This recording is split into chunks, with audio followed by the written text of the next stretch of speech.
Friends, welcome you all in my class. तो friends, आज के लिए आपके लिए ये चीज इंपॉर्टेंट है कि ना लाइफ में मैंने कल आपसे कहा था कि लगे रहना है, करते रहना है। आप चाहे आज किसी भी स्टेज पे हो, आपको एक महीने बाद उससे अपग्रेड करना है, वो चीज भी इंपॉर्टेंट है।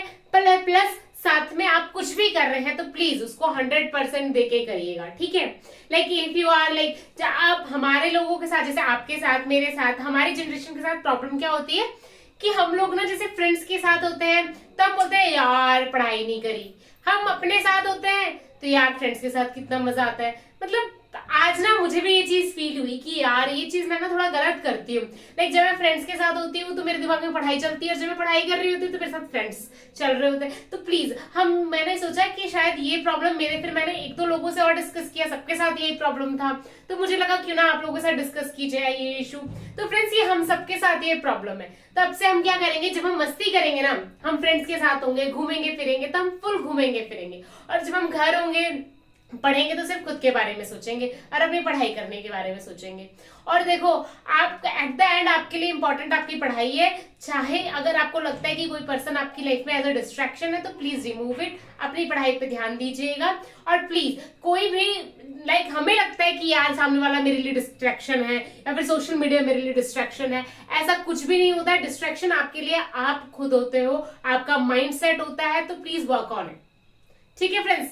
तो जैसा कि आप सब लोग जानते हैं, कल हम पढ़ रहे थे मैटर इन आवर सराउंडिंग। तो कल क्या हुआ था कि क्लास में कुछ इश्यूज आ गए थे, एकदम से मैं तो पूरा पढ़ा दिया था पर क्लास अपने आप रुक गई थी और फिर शूट नहीं हो रही थी। तो आज मैंने उस इशू पे वर्क किया और उसको हटा के रिमूव करके आज मैं आपके लिए फिर से मैटर इन आवर सराउंडिंग कराने वाली हूँ। तो फ्रेंड्स, जैसे कि हम सब लोग पढ़ने वाले हैं कन्वर्जन ऑफ सेल्सियस, यानी कि टेम्परेचर। टेम्परेचर को मेजर करने के लिए हमारे पास 3 यूनिट होती है, एक सेल्सियस, दूसरा केल्विन, तीसरा फ़ारेनहाइट। अब इन तीनों के बीच में क्या रिलेशन है हम लोग ये फाइंड आउट करने वाले हैं। अब केल्विन, अब जैसे कोई सेल्सियस मुझे दे रखा है और पूछा है केल्विन क्या होगा, तो मैं क्या करूंगी, सेल्सियस में 273.15 डिग्री एड सेल्सियस में 273.15 ऐड कर दूंगी तो मेरे पास केल्विन आ जाएगा। समझ रहे आप लोग, जैसे मेरे पास सेल्सियस दे रखा है 0 डिग्री, तो 0 डिग्री प्लस 273.15, तो मेरे पास क्या आ जाएगा केल्विन में 273.15। Is it clear to everyone? उसके बाद में सेल्सियस और फ़ारेनहाइट में क्या रिलेशन है, Fahrenheit is equal to 9/5 C plus 32, ठीक है।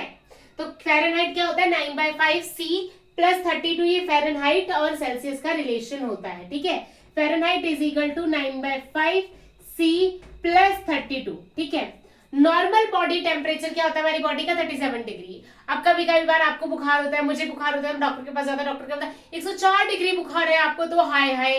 तो अब आप बताइए, 104 डिग्री बुखार, 100 डिग्री में पानी उबल जाता है, तो 104 डिग्री में तो भाई हमारे शरीर के, हमारी बॉडी के ऊपर कोई रख के आराम से पराठा सेक ले, चाय बना ले, कुछ भी कर ले, तो क्या ऐसा होता है? नहीं होता। क्यों? क्योंकि जो टेम्परेचर हमें बताया जाता है जब हम बीमार होते हैं तो वो फ़ारेनहाइट में होता है। Is it clear to everyone? वो टेम्परेचर फ़ारेनहाइट में होता है। नॉर्मल बॉडी टेम्परेचर हमारा 37 डिग्री सेंटीग्रेड होता है, और जब हमें 104 डिग्री बुखार हो बोलता है ना, इसका मतलब हमारा बॉडी टेम्परेचर 40 डिग्री सेंटीग्रेड होता है। समझ रहे आप लोग?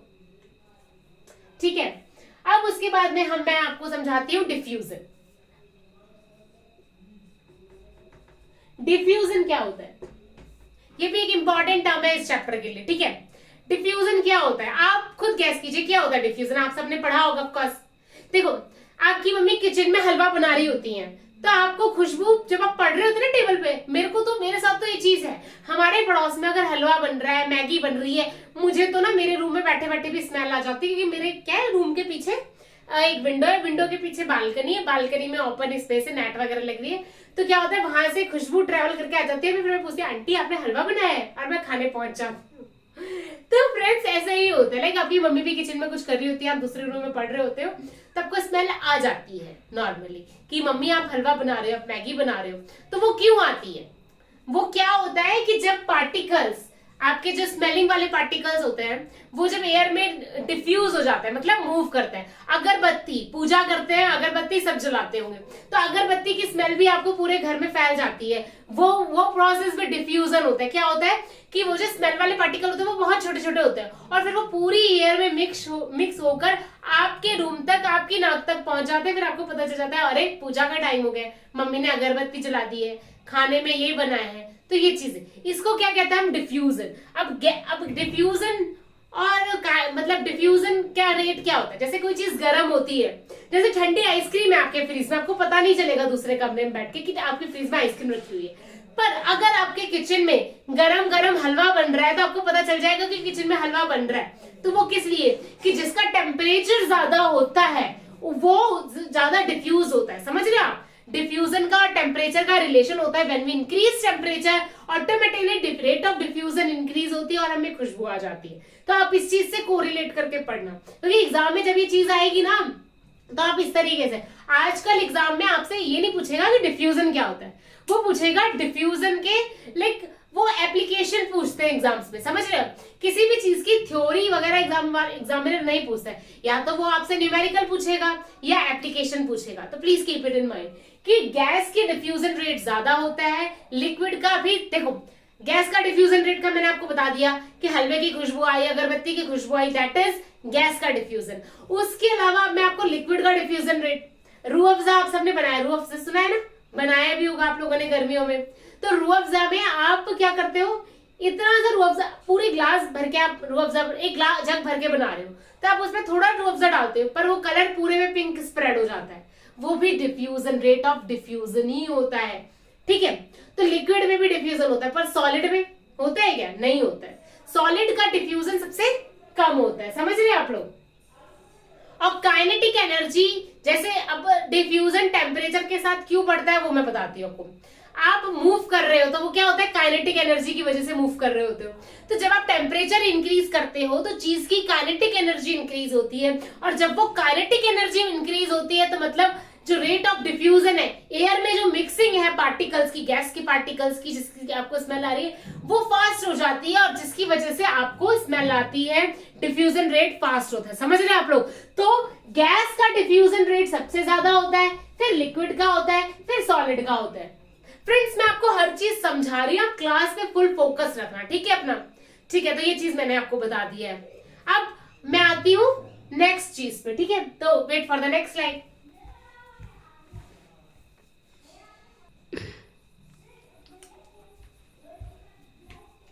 सो friends now we discuss about MP. MP मतलब क्या, मेल्टिंग पॉइंट। मेल्टिंग पॉइंट क्या होता है, जैसे आपके पास बर्फ है, आइस क्यूब्स है, आप उस आइस क्यूब को लिक्विड में कन्वर्ट करते हो, तो जो आप हीट उसको प्रोवाइड कर रहे हो दैट इज मेल्टिंग पॉइंट। जब आप किसी चीज सॉलिड को लिक्विड में ट्रांसफर करते हो उसमें जो हीट लगती है that is melting point. Boiling point क्या होता है, जब आप किसी चीज को लिक्विड से गैस में कन्वर्ट करते हो हीट कर कर, दैट इज बॉइलिंग पॉइंट। समझ रहे हो आप लोग। मेल्टिंग पॉइंट क्या होता है, जब आप किसी चीज को सॉलिड से लिक्विड में कन्वर्ट करते हो, दैट मतलब हीट प्रोवाइड करके, that is melting point. Boiling point जब किसी चीज को लिक्विड से वेपर्स यानी कि गैस में कन्वर्ट करते हो। वाटर का मेल्टिंग पॉइंट होता है 0 डिग्री सेल्सियस, बॉइलिंग पॉइंट होता है 100 डिग्री सेंटीग्रेड। अब मैं आपको इससे एक चीज बताती हूँ। फॉर एग्जाम्पल आपके पास एक वेसल है, ठीक है, आपने गैस जलाई, उसमें पानी रख दिया, ठीक है, पानी रख दिया और उसके बाद में आप उसको गर्म करने लगे। जब आपने पहले पानी का टेम्परेचर मेजर किया तो मान लो वो 37 डिग्री सेंटीग्रेड तक गर्म था, गुनगुना सा था टाइप, ठीक है। उसके बाद में आपने उसको हीट किया, जैसे ही वो बॉईल होने लगा है, सेट बॉइलिंग टेम्परेचर क्या है 100 डिग्री।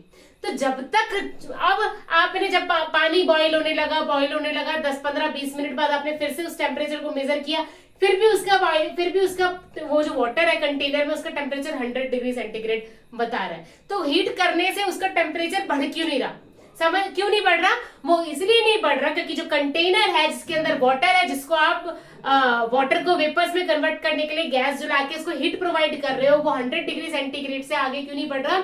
जब तक सारा लिक्विड वेपर्स में कन्वर्ट नहीं हो जाएगा तब तक वो जो हीट जो हम उसको प्रोवाइड कर रहे हैं वो उसको वेपर्स बनाने के लिए यूज होगी, इंस्टेड ऑफ उस कंटेनर उस वाटर का टेम्परेचर बढ़ाने से। Is it clear?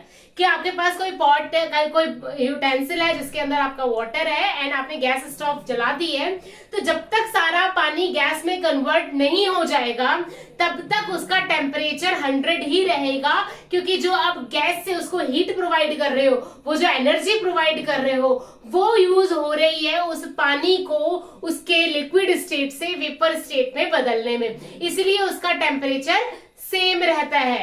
Are you getting my point? उसके बाद में फिर हम आते हैं इवेपोरेशन और बॉइलिंग के डिफरेंस पे। देखो, इवेपोरेशन में क्या होता है, कोई